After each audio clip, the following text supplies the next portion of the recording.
Before I start, I have to say a massive thank you again to Tarquin from Triumph London. Links will be in the description. Check them out. Follow them on Instagram if you want to as well. But again, they let me out, and this time on the jewel in Triumph's crown, the Triumph Rocket 3. Check it out, and I'll see you in a second.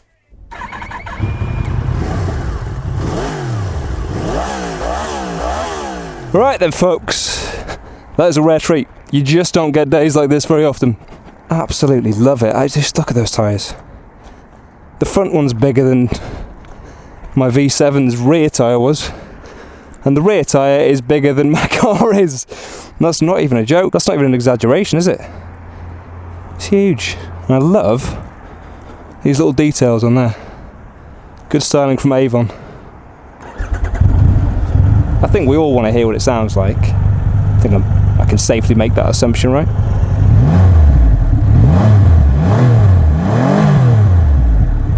Now, I'm not even exaggerating that shake either. That's how much it sort of torques itself over when you rev it. Ooh! Keep getting used to where those pegs are. When I say getting used to, I mean definitely not. Takes me by surprise every single time. So basically, folks, you're watching a getaway. Two reasons. One, I am escaping London, and two, I am stealing this bike because it's great fun. So let me give you my first impressions of this. Firstly, it's a bit of a gentle giant. It is way more chilled out, I guess, than I was expecting. The other thing is that it's a little firmer maybe than I was expecting as well. Kind of similar to the Bobber, if you've sat on that. Quite firm but cupped, so obviously it's there to cradle your backside and put you at ease. And it does that. You'll know probably that this is, well, to state the bloody obvious, it's very powerful. 167 PS, 221 Newton meters, found between 4,000 and 6,000 revs. It's not a slouch. Lovely clear roads. Why, thank you everyone for disappearing. Really helped me out there. Let's have a go.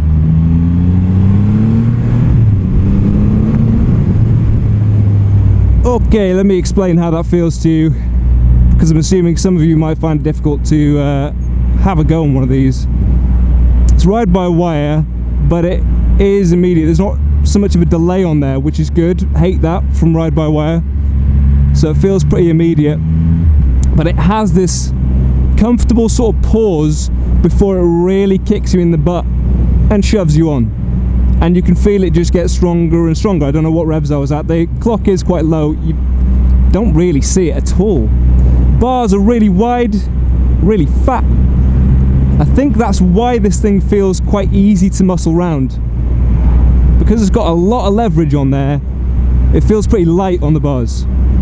It's also got quite a good turning circle. Better than you might expect. But it does feel nimble. It sort of feels long, obviously, long wheelbase on this thing. Low, that's a given. And the front feels kind of stubby, which gives you the opportunity of whipping it around pretty quickly. The brakes are quite progressive as well.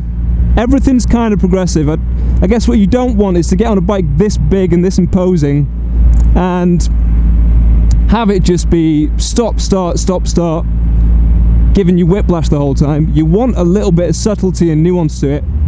Hasn't got a quick shifter, but the gearbox is silky. No complaints from me about that at all. Might have had a little bit of a problem getting it into neutral just when I pulled up, but that's probably me just being overly cautious because I don't want to stick it in second and have that embarrassing stall moment when you pull up. What were you in? First gear. First gear is pretty much happy to 30 miles an hour, actually. So if you're in a town, most of what you're going to be doing is first gear. Just when you find your feet, you hit a 60 mile an hour.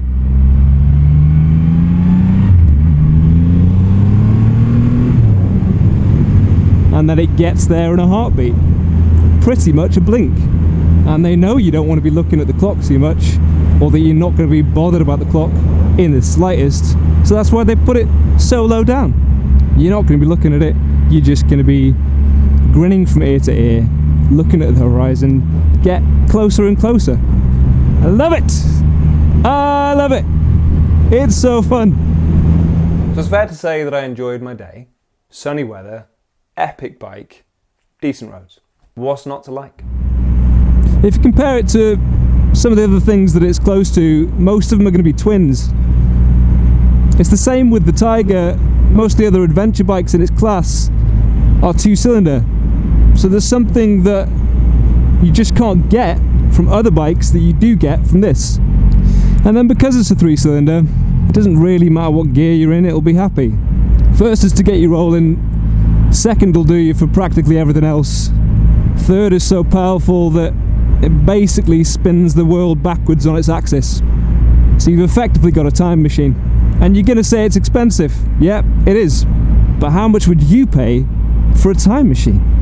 So the price. At the moment the R comes in at £19,500 and the GT is £20,200. Let's address it. Objectively, looking at its competition, you have the Ducati X-Dival S at £20,495. The Moto Guzzi MGX 21, that's £19,999, call it 20,000.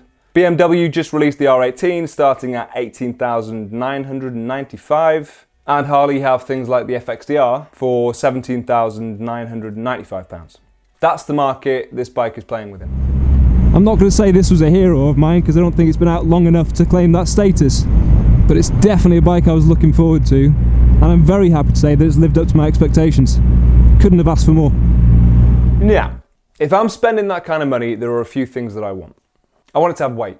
I want it to have the right kind of weight. It's like buying an expensive watch or a phone. I need it to feel substantive. I want it to be beautiful. I know beauty's in the eye of the beholder, but to me, the Rocket is a stunner. It's fat, it's squat, it's mean looking, it's bulky in just the right kind of way. I love the exhaust ports as well. They sort of look like ribs running down the side of it. Not everyone enjoys the dual headlight setup. I personally do. I actually quite like the fact that it sort of looks like it's smiling as well. It's got a face on it and a personality, and that's kind of important too. I want it to feel solidly built and well screwed together, and it do. A lot of bikes, when you set off, you'll hear it when you go over bumps and stuff like that. Stuff creaking and little bits of plastic kind of squeaking here and there. I don't think I heard any of that on the Rocket. I want it to be a performer. I want it to have world-beating statistics in at least one category. Take a guess what that is for the Rocket. It's going to be a boring and obvious point to bring up, but it really is quick. It can't look like that and not live up to that kind of expectation. It's no point having that kind of speed and power, however, if it doesn't perform elsewhere, so I still want it to be usable, and it is. And possibly most importantly, I want it to give me something that I can't get anywhere else. It needs to stand out and be unique from its competition. And for that, let me refer you back to the fact that this is a 3-cylinder in a field that is dominated largely by twins. On you go! Now then, modes. Rain, no. Road, meh. Yeah, let's go for sport. Let's cover some statistics. We have a 2,458cc inline 3-cylinder liquid-cooled motor. 165 horsepower and 221 Newton meters of torque. All that power is sent to the rear wheel via a silky smooth ride-by-wire throttle and shaft drive. I can't imagine how much you'd spend on chains and sprockets if you didn't have a shaft drive. It has really usable gear ratios and a torque-assisted clutch. We have 6 gears, a top speed of about 145 miles per hour. It has a full aluminium frame and a really firm chassis. 47mm Showa upside down suspension with compression and rebound adjustability, and a fully adjustable Showa rear shock. It's very stable in a corner and it holds its full 294 kilogram dry weight very well. Braking comes from dual Brembo stylemas at the front, gripping 320mm discs. The rear is a Brembo M4 with a 300mm disc. There's so much feel through the brakes.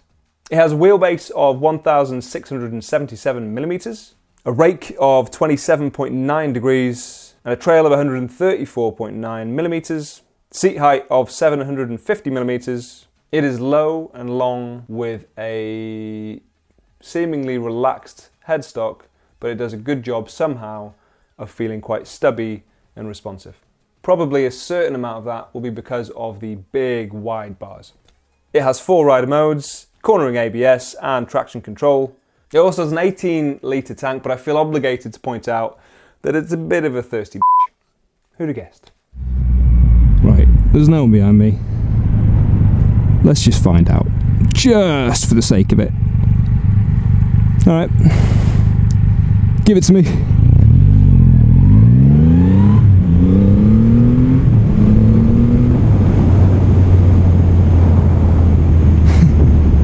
That's your shot of coffee for the morning.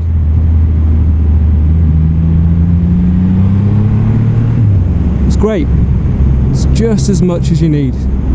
Can't see me ever wanting or needing more than that. He says, now. And just in case you're wondering, it has a confirmed 0 to 60 time of 2.73 seconds.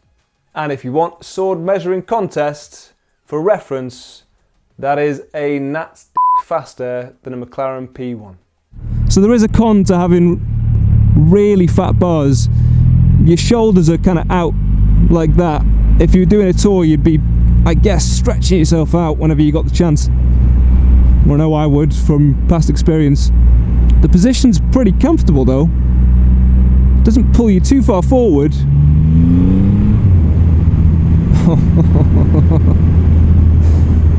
Sorry, excuse me, I just had a moment.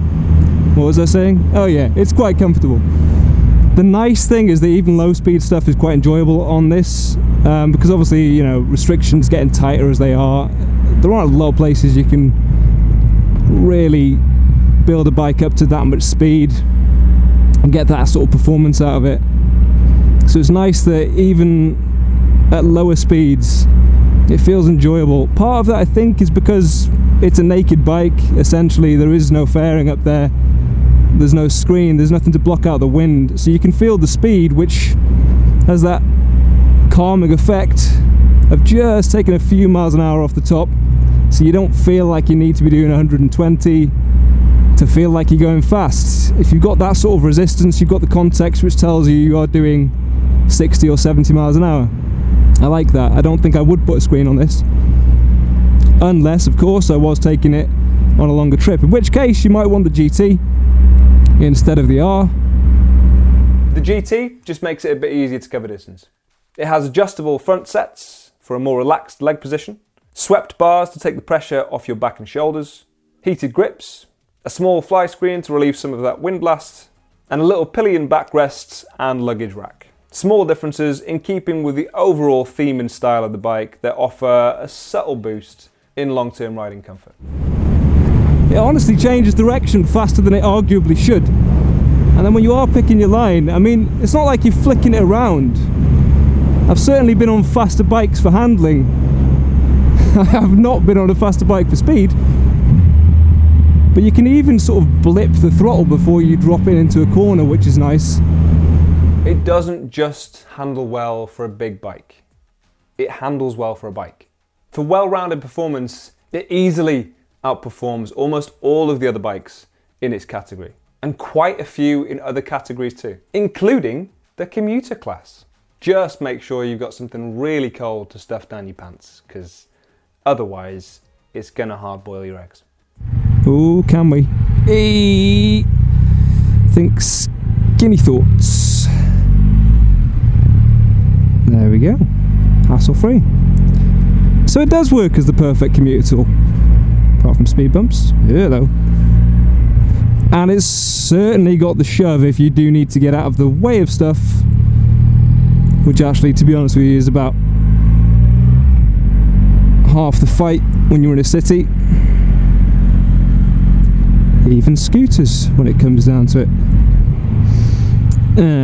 See, now that's the sort of gap where on another bike you could just nip your nose in there and then go around the side and then you'd be down the middle and everything would be fine. But on this bike, I will not be doing that. Hey, we're on embankment! Way! Sort of know where I am now. And there you have it. Out of London and back again on the best commuting tool of 2020. I honestly, off the top of my head, cannot think of a better bike to do a commute on. Yeah, I mean, you're all comfortable enough. You've got a big Tourer behind me. But who amongst us is really the happiest? Oh wow, that's getting warm between my legs. I think the fan's on. Honestly, if we were in December, I'd be loving that heat right now. Just at this moment in time, might be a bit much. But I guess that's the trade-off of having a big 2.5 litre 3-cylinder between your legs. Lovely stuff. Unfortunately, time to give it back. This might be the bike I am most gutted to give back. Of all of them, this is probably the one that I wanted to keep the most. Ah well, I'll just win the lottery and then you will be mine. This is not goodbye. This is just goodbye for now. Obviously, I would own one if I had the means to do so. And alright, I was partially joking when I said it was a decent commuter, but I am not being flippant when I say that this bike is really versatile. It was a rare treat to sit on, and if you ever get the chance, please don't pass it up, because this bike really is a bar raiser. It's set, the bar was here, and now the bar was here, and now it's out of shot. Now we're going to find out a little bit what this bike's like on a commute.